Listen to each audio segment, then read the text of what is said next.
Hello friends, 3 பெரிய வெங்காயம், 3 தக்காளி, 2 பச்சை மிளகாய், கொஞ்சமாக கருவேப்பிலை, வாழைக்காவை கட்டமாக கட் பண்ணி தண்ணியில் போட்டு வச்சுருக்கேன்.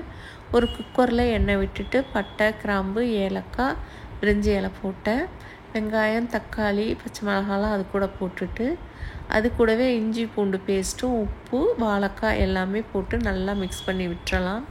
நான் கொத்தமல்லி போட்டால் எங்கள் வீட்டில் பிடிக்கிறதில்ல, அதனால் நான் கொத்தமல்லி போடலை. கொத்தமல்லி போட்டாலும் ரொம்ப டேஸ்ட்டாக இருக்கும். எல்லாத்தையும் நல்லா மிக்ஸ் பண்ணி விட்டுட்டு தேவையான அளவு தண்ணி விட்டு மிளகாத்தூள், மஞ்சத்தூள் போட்டு அது கொதி வந்தோன்னே ஒரு 2 விசில் விட்டு எடுத்துக்கலாம். வாழைக்கால குருமா செய்கிற மாதிரியே உருளைக்கிழங்கு, அவரைக்காய், முருங்கைக்காய் எல்லாத்துலேயுமே செஞ்சுக்கலாம்.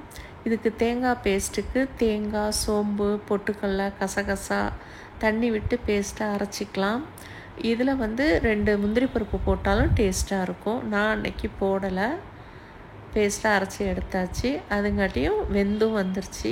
இப்போ நம்ம தேங்காவை போட்டுட்டு அது கூடவே தேவையான அளவு தண்ணியும் விட்டுட்டு நல்லா கொதித்து அந்த பபுள்ஸ் மாதிரி வர்றதெல்லாம் அடங்குற அளவுக்கு அதை கொதிக்க வச்சு எடுத்துக்கிட்டோம்னா இது நைட்டு வரைக்கும் கெட்டு போகாமையே இருக்கும். தேங்காய் போட்டிருந்தாலும் நல்லா கொதிக்க வச்சிட்டோம்னா கெட்டு போகாது.